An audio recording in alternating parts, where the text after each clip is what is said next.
2025 সালে যারা মাধ্যমিক পরীক্ষা দেবে তাদের ম্যাথামেটিক্স অর্থাৎ অঙ্ক বিষয়ের কোশ্চেন প্যাটার্ন সম্পর্কে আলোচনা করব।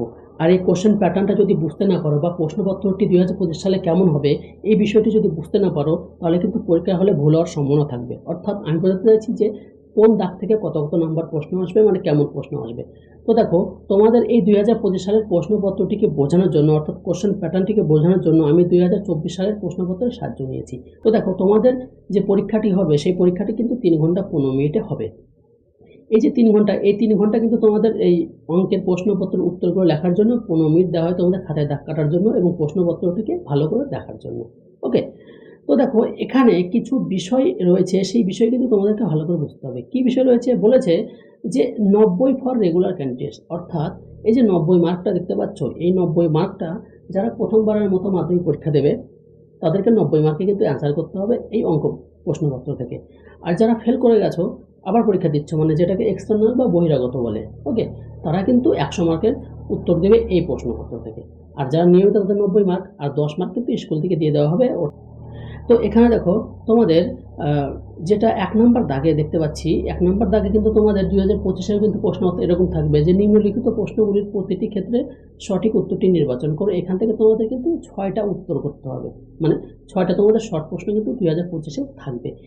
এই প্রশ্নগুলো যে আসবে সেটা কিন্তু আমি কখনোই বলছি না, এই ধরনের প্রশ্ন হবে, ঠিক আছে, এই ধরনের আর কি। এই জন্য ধরনটা দেখে নিতে পারো তোমরা ভালো করে। তো এখান থেকে তোমরা কত মার্ক পাচ্ছ? 6টা করলে কিন্তু তোমরা 6 মার্ক কিন্তু সেখানে পাচ্ছ। আর এখানে তোমাদের কিন্তু কোনো অপশন প্রশ্ন থাকবে না, এখানে তোমাদের 6টা প্রশ্ন থাকবে, 6টাই উত্তর করতে হবে। অনেকে 5টা করে, অনেকে 4টা করে, অনেকে 2টো করে, ঠিক আছে। তো 6টা করলে তোমরা 6 মার্ক পাবে। এরপরে তোমাদের দেখো 2 নম্বর দাগ নম্বরে রয়েছে, 2 নম্বরের দাগ নম্বরে কি রয়েছে? শূন্যস্থান পূরণ করো, যেগুলো 5টি, যেগুলো 5টি আছে মানে বেশি প্রশ্ন আছে, তোমাকে বুঝতে হবে, ঠিক আছে। তো এখান থেকে তোমাদের যে কোনো 5টি প্রশ্ন তোমরা ইচ্ছা অনুযায়ী করবে, ঠিক আছে। এই 2 নম্বর দাগে তোমাদের পজিশন সেরকমই থাকবে, একই রকম। তো এখান থেকে তোমরা কত পাবে? এখান থেকে কিন্তু তোমরা 5 মার্ক পেয়ে যাবে 5টি উত্তর করার জন্য, ওকে। এরপরে দেখো এখানে বলেছে 3 নম্বর দাগে কি থাকবে? 3 নম্বর দাগে থাকবে সত্য মিথ্যা নির্বাচন করো।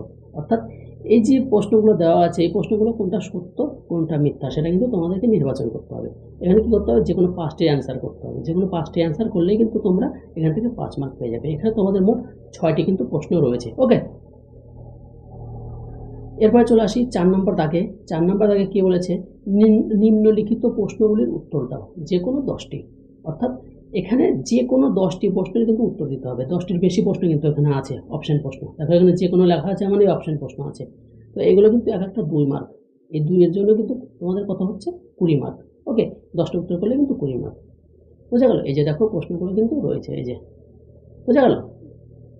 এরপরে 5 নম্বর দাগে তোমাদের কি থাকবে? 5 নম্বর দাগে থাকবে যে কোনো একটি প্রশ্নের উত্তর দাও।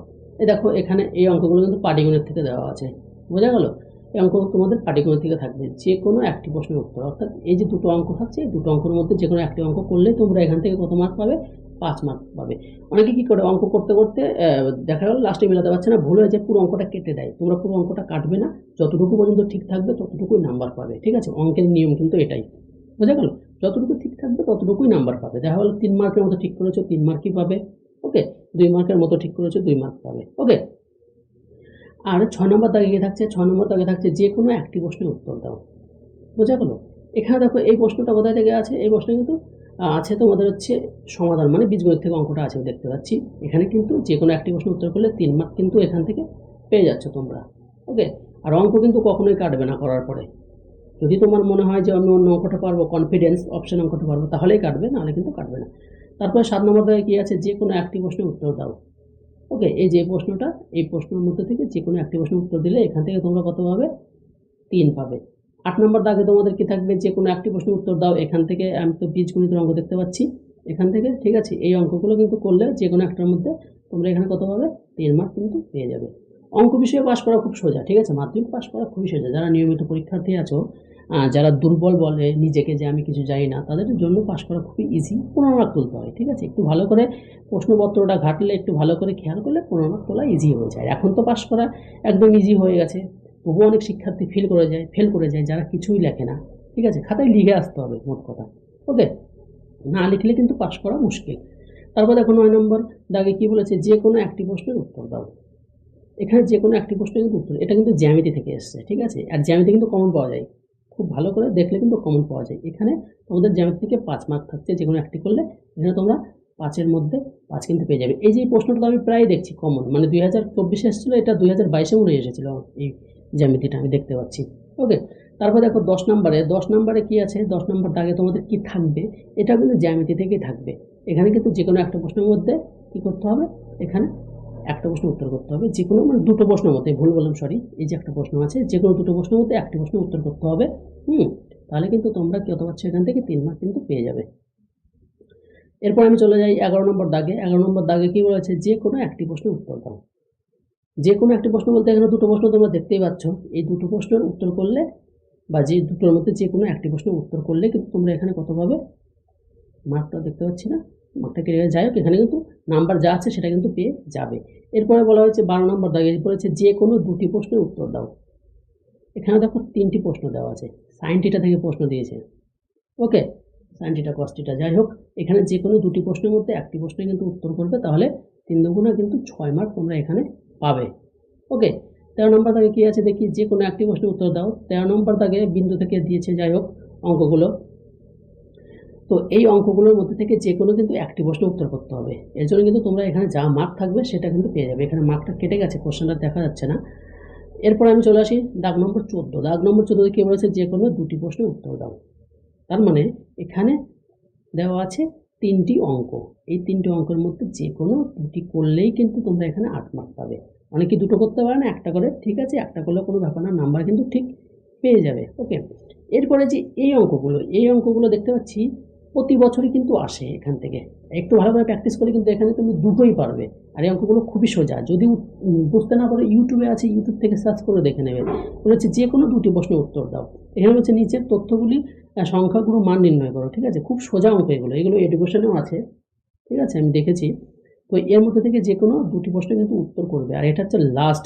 এই অঙ্কগুলো প্র্যাকটিস করলেই কিন্তু পারবে, খুব সোজা অঙ্ক। তারপরে হচ্ছে নিম্নলিখিত পরিসংখ্যা বিভাজনকে ছক থেকে যে কোনো পদ্ধতিতে গড় নির্ণয় করো। গড় নির্ণয় করা খুবই সোজা, ঠিক আছে, মানে গড়ের অঙ্ক প্রত্যেক বছরই একটা আসে, তো সেই ভালো করে পড়লে কিন্তু তোমরা পারবে।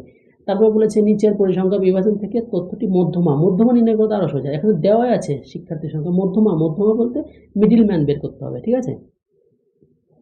তো মধ্যমা বের করা খুব সোজা। তো এই হলো তোমাদের অঙ্ক, আর এই হলো তোমাদের কত মার্ক, 90 মার্ক। যারা নিয়মিত পরীক্ষা দিচ্ছ তাদের জন্য কিন্তু 90 মার্ক এখানেই শেষ। তারা কিন্তু এখানে এটুক পর্যন্ত অ্যান্সার করবে, আর কিন্তু অ্যান্সার করবে না। এবার আমি বলেছিলাম বহিরাগত, ঠিক আছে, এক্সটার্নালদের জন্য দেখো এখানে কিছু প্রশ্ন দেওয়া আছে। এগুলো কিন্তু দেখো, এই যে অনেক সময় এইগুলো ভুল করে দেয়, দৃষ্টিহীন পরীক্ষার্থীদের জন্য বিকল্প প্রশ্ন। এটা কিন্তু দৃষ্টিহীন, যারা চোখে দেখতে পারে না তাদের জন্য এই প্রশ্নগুলো। ওকে, বহিরাগতদের জন্য নয়, বহিরাগতদের জন্য নিচে প্রশ্ন আছে, আমি দেখতে পাচ্ছি, এই যে লেখা আছে দেখো, কেবলমাত্র বহিরাগত পরীক্ষার্থীদের জন্য অতিরিক্ত প্রশ্ন। 16 নম্বর দাগে আছে, এই যে দেখো এখানে 6 মার্ক আছে, 6 আর এই যে 4, 10। তোমাদের বলেছিলাম না 10 মার্ক তোমাদের স্কুল থেকে দিয়ে দেওয়া হবে, আর এই বহিরাগতদের জন্য এইগুলো অ্যান্সার করতে হবে, তবে তারা কিন্তু 10 মার্ক পাবে। তো এই হলো কোশ্চেন প্যাটার্ন।